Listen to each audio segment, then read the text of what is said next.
Assalamualaikum warahmatullahi wabarakatuh.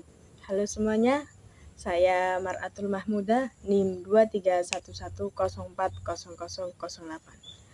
Pada video kali ini saya akan membahas sedikit tentang pengantar ilmu politik yang terdiri dari politik dan perkembangannya, kemudian negara dan kekuasaan. Tanpa berlama-lama, langsung saja kita ke pembahasannya. Yang pertama, ilmu politik dan perkembangannya. Jadi, kata politik berasal dari bahasa Yunani, yaitu polis, yang berarti kota yang berstatus negara atau city-state. Ilmu politik yang sering disebut sebagai studi tentang kekuasaan dan tata pemerintahan, ternyata memiliki sejarah yang kaya, yang merentang dari peradaban kuno hingga era modern. Dari pertimbangan filsafat Plato dan Aristoteles, hingga teori-teori revolusioner para pemikir modern, bidang ini terus berkembang, mencerminkan kompleksitas masyarakat manusia. Perjalanan ilmu politik dapat ditelusuri melalui momen-momen penting dalam sejarah. Dari era klasik, di mana Plato membayangkan negara ideal dalam republik, hingga periode Renaissance yang ditandai dengan wawasan pragmatis pemikiran politik yang terus berkembang.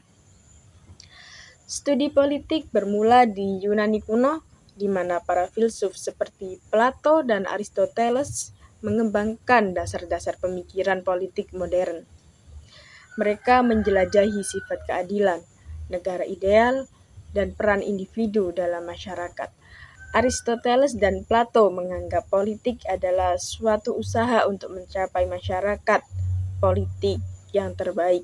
Pada waktu itu, Aristoteles menyebut politik dengan zoon politikon yang kemudian terus berkembang menjadi polites, kemudian menjadi politea, kemudian menjadi politika, dan yang terakhir menjadi politikos.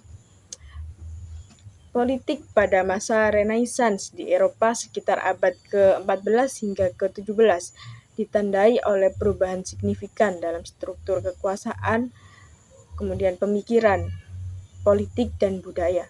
Renaissance merupakan periode penting dalam sejarah politik Eropa karena melihat munculnya ide-ide baru tentang pemerintahan dan kekuasaan.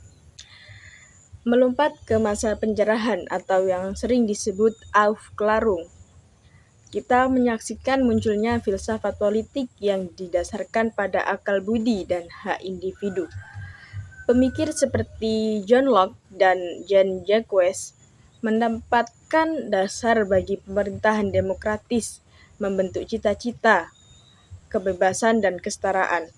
Ketika kita memasuki era modern, ilmu politik mengalami transformasi, merangkul penelitian empiris dan pendekatan lintas disiplin. Para ilmuwan menyelidiki bidang-bidang seperti politik perbandingan, hubungan internasional, dan kebijakan publik, berupaya untuk memahami kompleksitas dunia yang saling terhubung.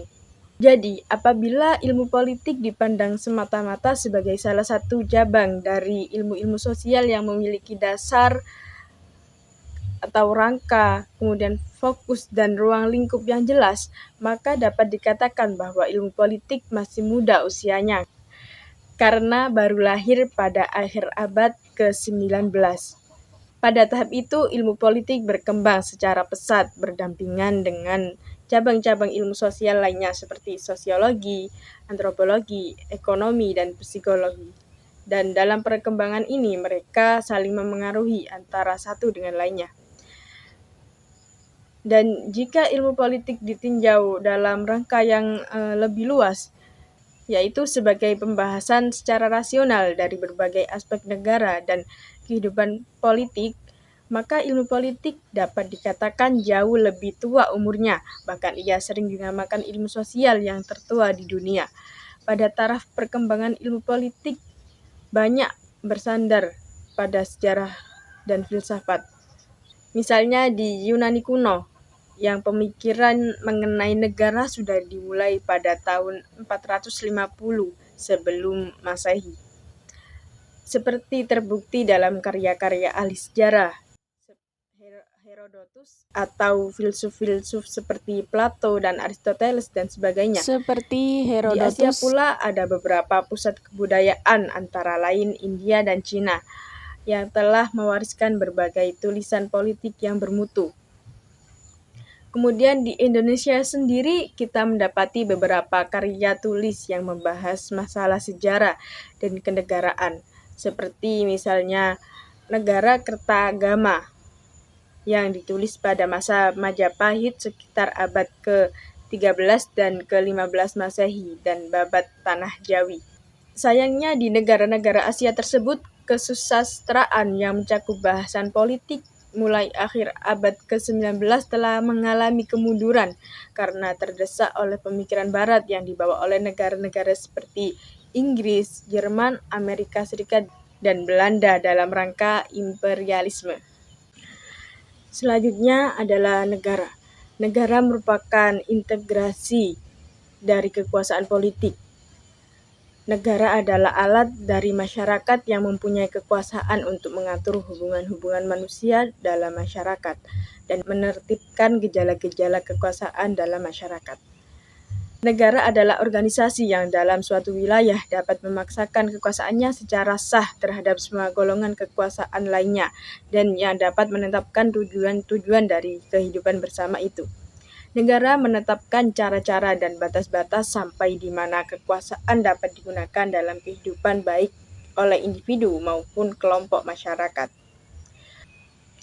Negara memiliki banyak definisi-definisi menurut para ahli. Salah satunya adalah menurut Roger Hasoltau, negara adalah agen atau kewenangan yang mengatur dan mengendalikan persoalan-persoalan bersama atas nama masyarakat. Jadi sebagai definisi umum, dapat dikatakan bahwa negara adalah suatu daerah teritorial yang rakyatnya diperintah oleh sejumlah pejabat dan yang berhasil menuntut dari warga negaranya ketaatan pada peraturan perundang-perundangannya melalui penguasaan atau kontrol terhadap kekuasaan yang sah. Selanjutnya adalah kekuasaan. Dalam ilmu politik, kekuasaan dapat didefinisikan sebagai kemampuan seseorang atau kelompok untuk mempengaruhi atau mengontrol perilaku individu atau kelompok lain, baik secara langsung maupun tidak langsung. Kekuasaan dapat diartikan dalam berbagai bentuk, seperti kekuasaan politik yang dijalankan oleh pemerintah, kekuasaan ekonomi yang dimiliki oleh perusahaan atau individu kaya, atau kekuasaan sosial yang dipengaruhi oleh budaya dan nilai-nilai dalam masyarakat. Konsep kekuasaan dalam ilmu politik sering dikaji dalam konteks struktur kekuasaan, hubungan kekuasaan antara aktor politik dan distribusi kekuasaan di dalam suatu masyarakat atau negara. Analisis kekuasaan juga melibatkan penelusuran asal-usul, sifat, dan dampak dari kekuasaan dalam menjelaskan dinamika politik dan hubungan kekuasaan antara individu, kelompok, dan intuisi dalam suatu sistem politik. Jadi secara singkatnya, kekuasaan adalah kemampuan atau otoritas untuk mempengaruhi atau mengendalikan perilaku, tindakan, atau keputusan orang lain. Ini bisa bersifat politik, ekonomi, sosial, atau budaya dan bisa dimiliki oleh individu atau kelompok, juga lembaga. Sekian dari saya, kurang lebihnya mohon maaf. Sampai jumpa di kesempatan berikutnya. Tetaplah ingin tahu. Wassalamualaikum warahmatullahi wabarakatuh.